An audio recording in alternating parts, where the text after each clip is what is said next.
As international educators, how effectively are we integrating both local and global perspectives into our classrooms? Could adopting a glocal approach, blending global awareness with local relevance, enhance our students' ability to develop true global understanding and empathy? But what exactly does global education mean? Our guest, Erin E.H. Austin, echoes Dr. Fernando Reimer's powerful definition.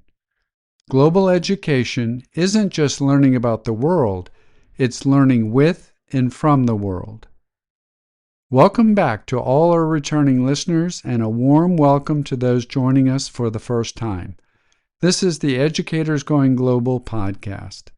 I'm David, and with my co-host Audrey, we draw from nearly 5 decades of combined international teaching to bring you fresh insights and inspiration in international education. Today, we're thrilled to speak with Erin, who is a world languages teacher and professional development facilitator. Erin specializes in helping educators foster global understanding in their classrooms while also nurturing their entrepreneurial skills, a powerful combination. Living a truly glocal lifestyle herself, Erin shares invaluable strategies and reflections that encourage us as international educators to deepen our global engagement and enrich our teaching practices. Hi, Erin. Welcome to Educators Going Global. It's good to see you. Good to see you. And thank you for being on the show. And we'd like to start by finding out where in the world you are. So tell us a little bit about that. I am living in Fort Collins, Colorado right now. And like many in Colorado, I'm a transplant. Very few people here, I feel like, have grown up here. Okay. But I enjoy it. 4 seasons, but all moderate. Awesome. So you're teaching in a world language class is it a private school in Colorado, or what's that connection? It is a public 9 through 12 high school that also houses the IB program in our district. Okay, perfect. So one thing we really like to do is hear people's stories, and we prefer if it's something to do with going global, and maybe even the wish list includes if it can connect to our guiding question. Have you got a story for us? Yes, I am a travel addict, like I'm sure a lot of your listeners are, and also have that issue of, does my salary always, is it enough to feed my addiction? Yeah. So I know I'm not alone in that. But one thing that I'm always doing, as a lot of teachers do, is trying to figure out how can I give myself more and more global experiences on a teacher's salary. So one of them is applying for grants and fellowships to get abroad. I'm a big believer in that. And a few years ago, I was a NEA Foundation Global Learning Fellow. That, I think my year was the 2017-2018 cycle. And we spent a full year learning about global education, the movement. And then we had a field study in South Africa, where we visited schools there and learned about the educational system, learned about a lot of the history of South Africa as well. And what really stood out to me in that experience, and also in many other experiences abroad, was that prior to going, I read Trevor Noah's amazing book, Born a Crime, and then went to the place where all of his story happened. And he's such a beautiful storyteller, because that book really is a love letter to 2 things. It's a love letter to South Africa and a love letter to his mother.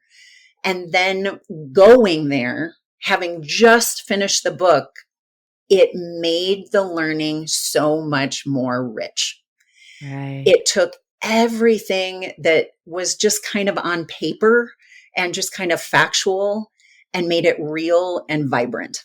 And I have found that that has happened in so many of my travels. I have a degree in both French and art.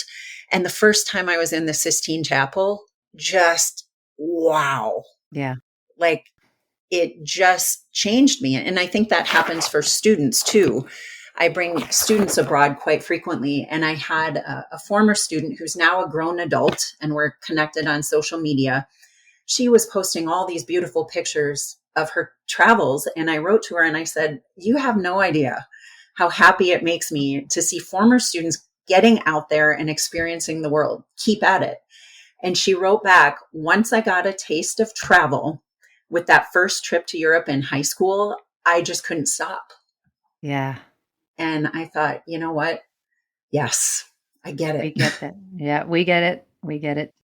That's awesome. I've enjoyed Trevor Noah's biography as well. And what a cool thing to do, to read about it and then visit the place immediately after. It really sounds like it brought it to life for you. That's a great suggestion. Let's just all take our full classrooms of kids after they read whatever story from whatever place to a place where that is actually the lived experience of those people.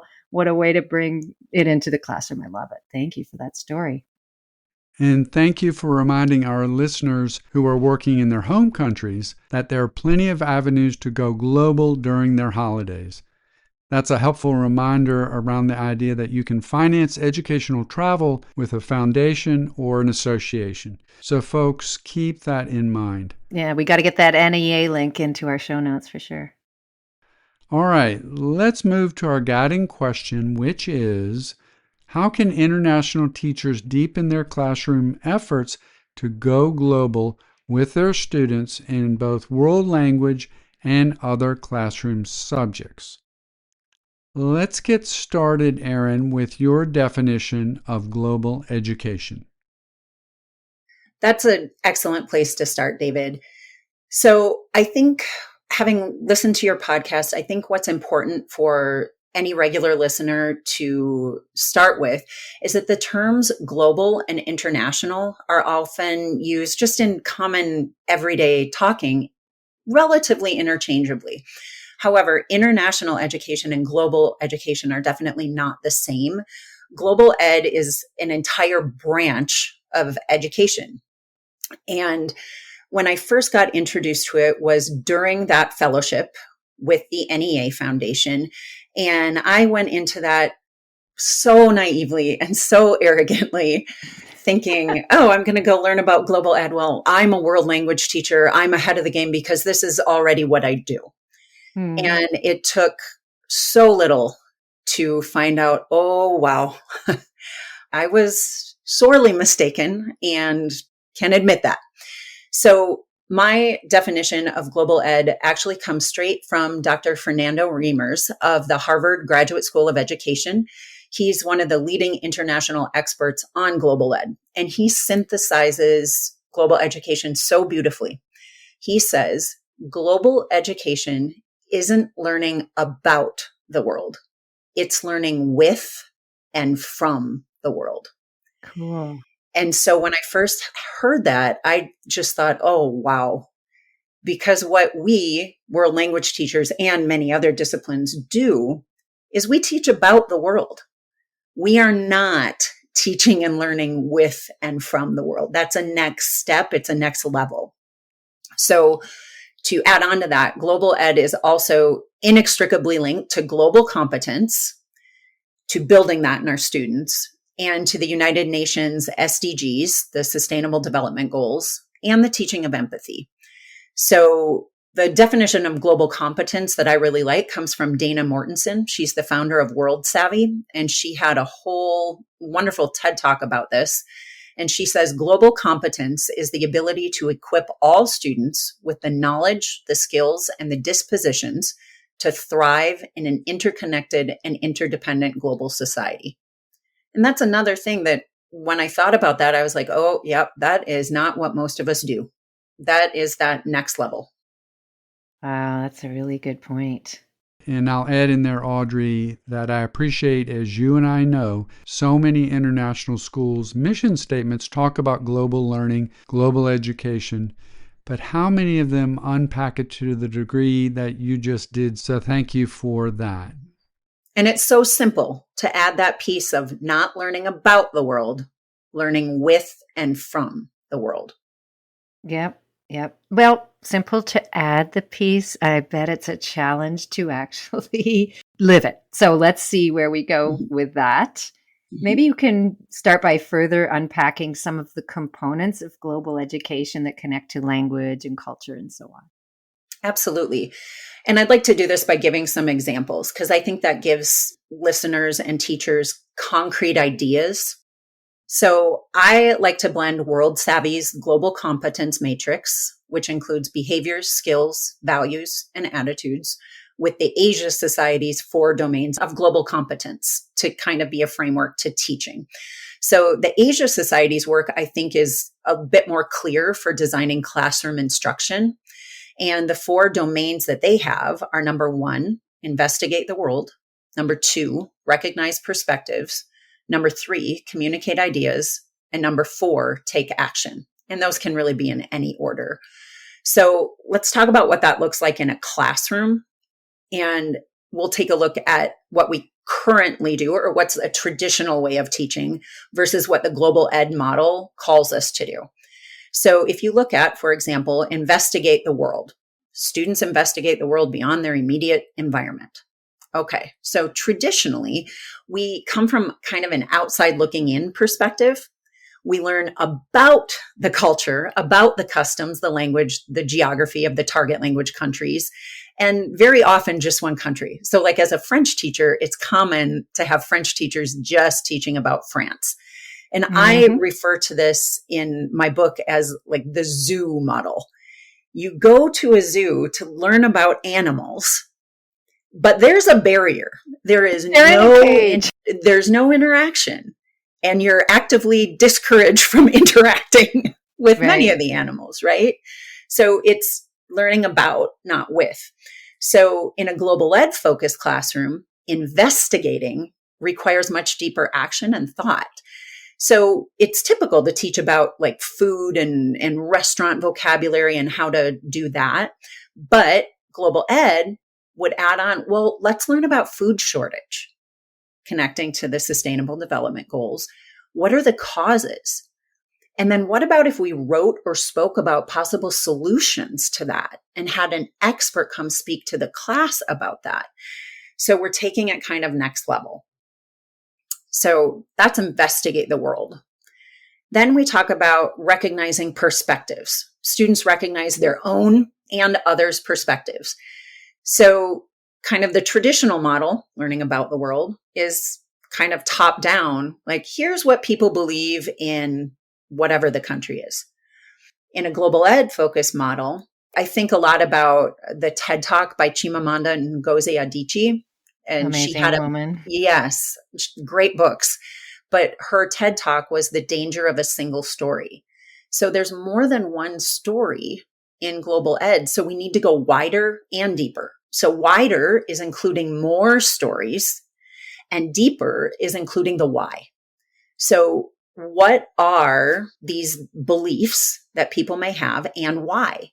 So the why brings into play cultural, religious, historical factors.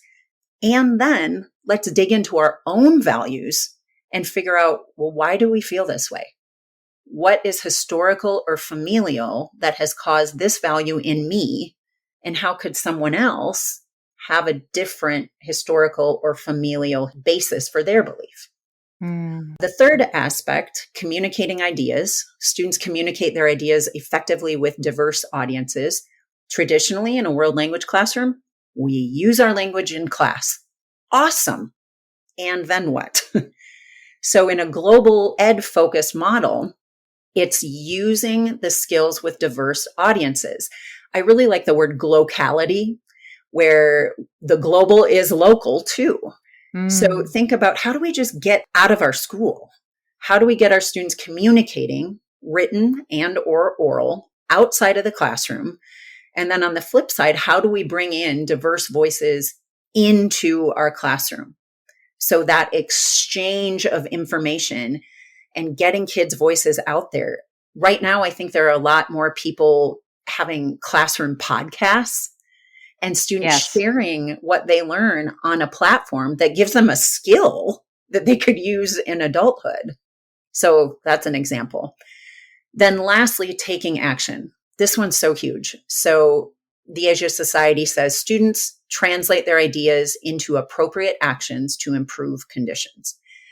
Traditionally, maybe a classroom might, if they do any action, maybe they donate to a cause in a country that speaks our target language. And that's okay, but it's incomplete. It's really one directional, and it really contributes to an us versus them dichotomy, like a we are helping you with that kind of savior mentality. And we need to do better, and we can.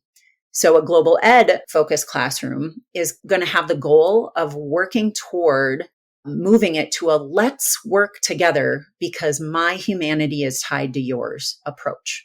So we have to make the action piece, first of all, present in our classroom. And second of all, make it more two directional than it's ever been. And we can do this really easily through both technology and travel. Wow. I love how much deeper that takes it and how Oh, yes. it ties it into lived experience, and values and the whole thing. That's very cool. And also authentic audience and so on. So that's Absolutely. very cool. Because I used to teach French for a while, so I can connect to sort of the Ben, global c'est super. class. Yeah, oui. On peut continuer en français si vous voulez. Oui, mais pauvre David. Yes, poor David. That wouldn't be fair. And perhaps some other audience members. All right, carrying on. David, over to you. Well, I really appreciate that matrix that you've just shared and how any classroom teacher can be using this approach to grow global understanding. I think it starts with international educators knowing their local society and connecting their students further to it to learn from and learn with that surrounding society as you're guiding us to go deeper with this topic of global education, and you are showing us how to then expand out beyond the local. So this isn't just for world languages. Building global understanding runs across all curriculum areas. You mentioned you're working at an IB school where building global understanding is a part of their mission. Absolutely. All right. I'm sitting here going, where can I get more information on this topic? And it turns out you've written a book with the title Going Global in the World Language How convenient. Yes. And I'm picking up right away, just like I said. It sounds like you could be reading this book and apply it to almost any curriculum area. Yes. So would you share some strategies from the book, really looking at our international teachers of world languages and other disciplines, going a bit deeper and in there helping students grow their global understanding and learning from other cultures, other societies? So starting with your framework, could you take a division by division look, maybe starting with elementary? Absolutely. So when I was first wrestling with coming up with a model, I was thinking, okay, well, what kinds of activities do we need? Like, what activities do I already have that meet these global ed definitions and approaches? And where are the holes? So I was thinking about activities that are more teacher driven versus student driven, high prep versus low prep, low cost versus high cost. There's so many different things to consider. So today I'd like to just use low cost and high cost because that tends to be, I think, really helpful for people. So in elementary school, I really love Empatico, EMPATICO, empatico.org. They are a super wonderful organization exclusively for elementary that pairs elementary schools from different geographic areas to work together on a project. So it may be that teachers meet other teachers on there and they set up a project together, but it also may be that Empatico helps you determine what your project is. So, for example, I know a woman who is a school counselor in an elementary school in Las Vegas, and she worked with a classroom on the East Coast somewhere. And so, like glocality, global is local. It can still be in the country. It could be across your city.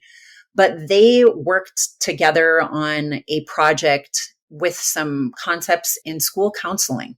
So I think that's so beautiful for kids to learn about how to relate to other kids and how we can do that via technology with another classroom across the country. In elementary school, a good high cost option is virtual reality. So getting your school media person to help is really key here. And unfortunately, virtual reality is one of those things that often cost will correlate to how well it works. So getting virtual reality sets often in the media center is a great place to house them. And whenever students study something, go to a place virtually and check it out. And I think so often there are people who travel a lot who poo-poo this idea as, well, that's not really traveling. But that's also a bit elitist too, because we need to consider some kids can't travel financially, or maybe emotionally or physically, they can't. So let's look for a way to bring the world in the best way possible. And virtual reality is great for that. I also think there are wonderful ways to make things that are seemingly expensive not cost anything. I'm big into that. So the NEA Foundation has grants, and I think anyone interested in virtual reality for their classroom or school should apply for a grant. They love anything that's global ed focused and could finance this. And then in middle school, a really low cost option that I think is super fun is hosting. So a lot of parents maybe wouldn't want to send their middle schooler on a school trip abroad, or maybe teachers are like, no, I'm not bringing middle schoolers abroad. That's fair. Gee, why not? But we often don't think, well, what about the inverse? What about companies that work to bring students from other countries to your area and need host families? So typically, families who participate don't have to pay anything. I always tell my families, you don't have to pay to participate. You just need to feed and water your host student and show them what life is like here. The great thing about that model is that if you send your kid abroad on a trip, it's one kid. If you bring a student from another country into your home, it affects the whole family.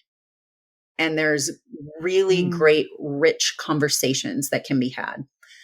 A higher cost option, really appropriate for middle school, is Concordia Language Villages. So that is in conjunction with Concordia College in northern Minnesota. And they have villages in so many different languages. Actually, Chelsea Clinton went to, I believe, the German language camp when she was in the White House. And it's a little slice of a country that speaks that target language in the United States. When you go to camp, you are speaking that language, period. Nothing is in English. So everything about the camp, everything you see and hear and participate in is target language focused. So it's not cheap, but it's also cheaper typically than a trip abroad. Then with high school, a really low cost option for going global, I really like World Language Storytime.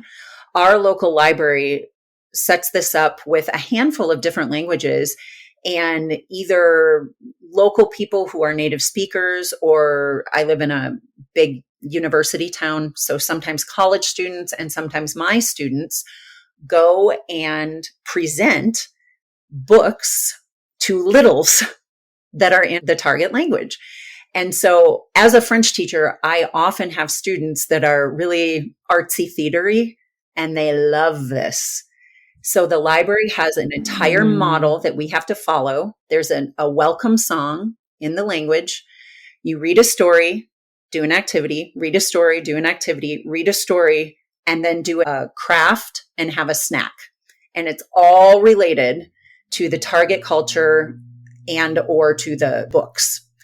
And so it's a great way for my students to get out and speak the language and for other kids in town to come hear the language. And I think it's a model that any library could do.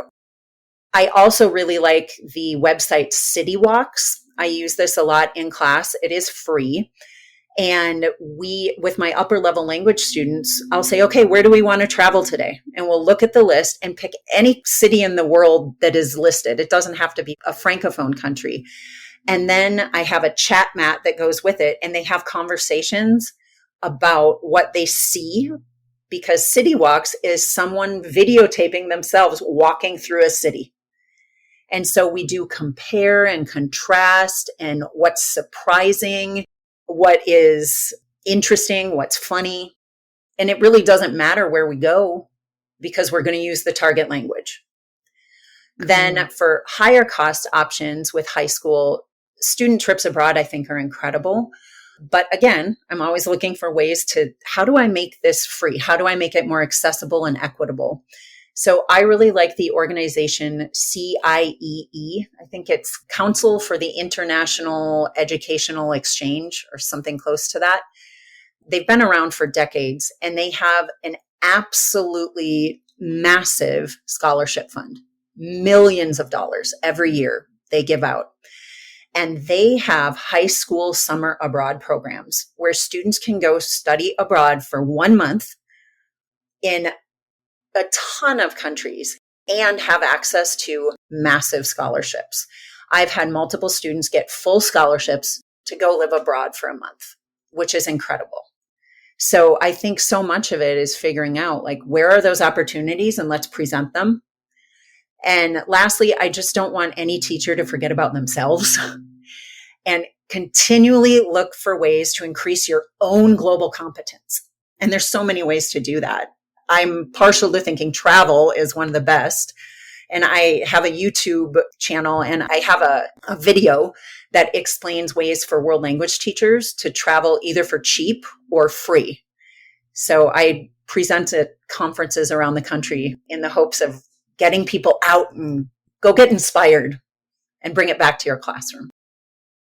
Yeah, and you're giving some really practical ways for teachers to implement what you're suggesting. Actionable ideas are always welcome. So you also wrote a book for educators on selling aspects of their curriculum, instructional strategies and resources and things. We know that many international educators make the leap to become PD coaches or consultants, like Kim Cafino, who was recently on our show. She's a prime example that we mention a lot. What advice do you have for our listeners to get started in curating their teaching knowledge and selling it? Yeah, 3 main things. I think there are 3 barriers that come up a lot for teachers, and I can help with that. So first of all, I think the biggest barrier most people have to starting selling curriculum that they create is not feeling like they know anything. So imposter syndrome. And we have to all remember that we know infinitely more than when we first started teaching. And we have to consider, like, okay, there's first year teachers out there that I can support. So I feel like it's our duty a little bit to give back and to share what we know and what we know works well with younger teachers. And I don't think there's any reason we shouldn't be able to make money from that. Now, it's different. Like, I'm not going to have a colleague pay for something I make. I don't think that's right. But for other people who are looking for high quality curriculum that works, I see no reason why we shouldn't sell something that's good. The second barrier is people get all worried about, well, what if I try to sell it and people don't like it?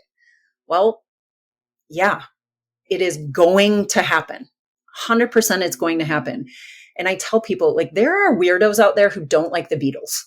So if the greatest band who has ever lived has haters, then yeah, you're going to have some on some curriculum you make too.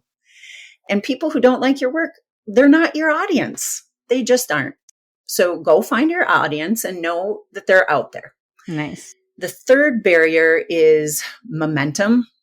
So Chris Guillebeau, he wrote The Art of Nonconformity and several other books, and he's the host of the Side Hustle School podcast. He always says something to the effect of, a good idea that you can implement right now is better than a fantastic idea that never gets off the ground. So just pick a platform to sell on and upload 10 items. They don't have to be perfect. Then next month or next week, upload 10 more and just keep on a regular schedule to build your store. So nothing's set in stone. You can always change the specifics of your store as you go, but momentum is pretty key.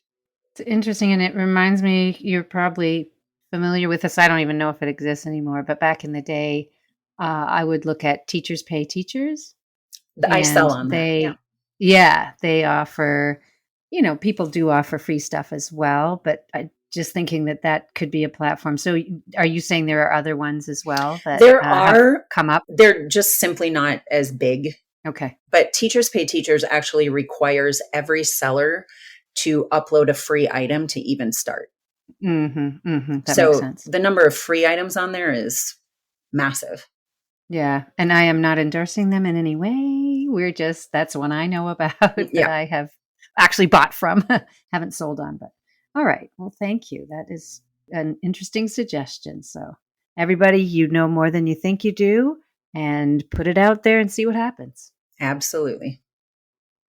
Absolutely. This is great advice, especially to young teachers, to find the topics that they're interested in, they're passionate about, and go about finding a niche of where you can slowly but surely over time show that you're very knowledgeable in that field and move forward. My son Max is working on that. He's got a couple areas that he's very excited about.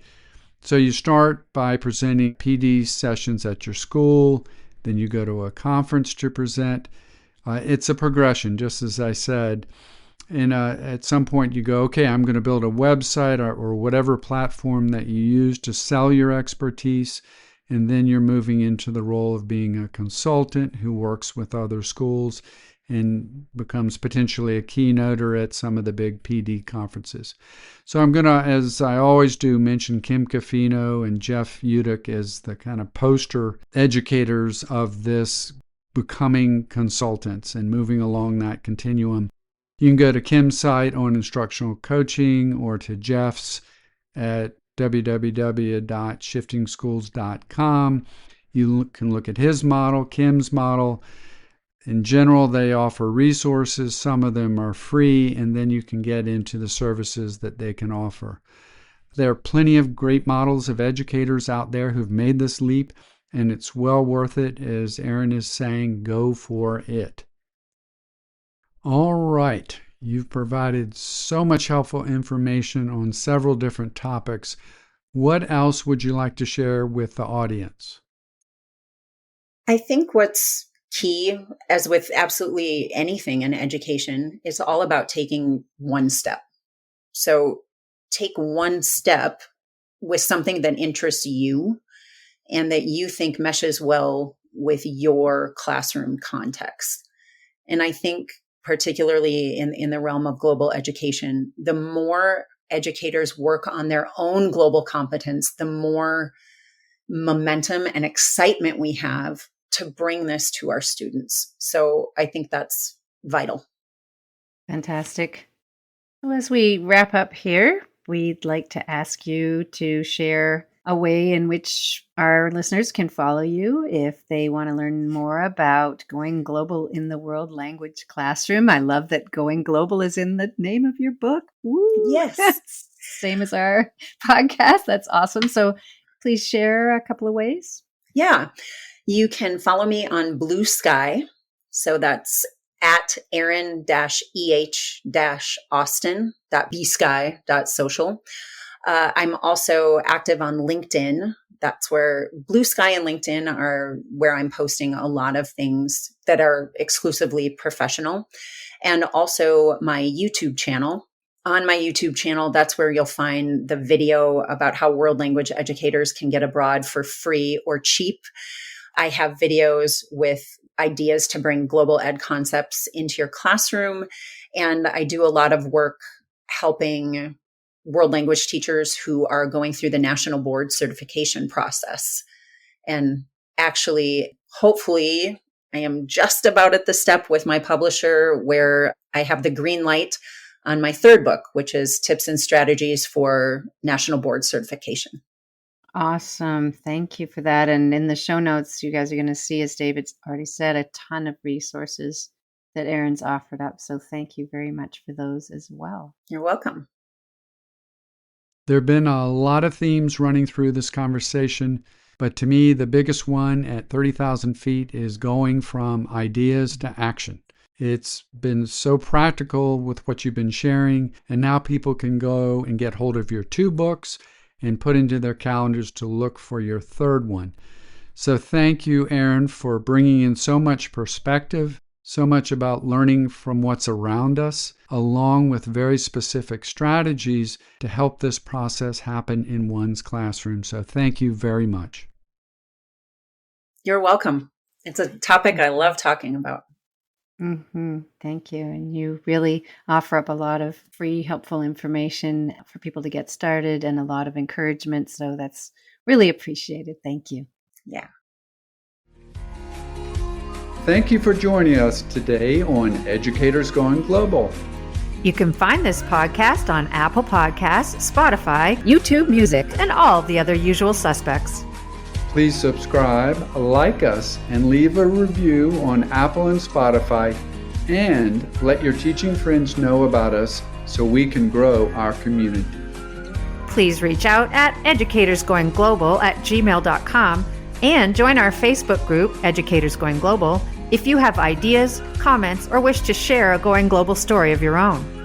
You can also find us on Instagram at Educators Going Global. Please visit our website as well, www.educatorsgoingglobal.com.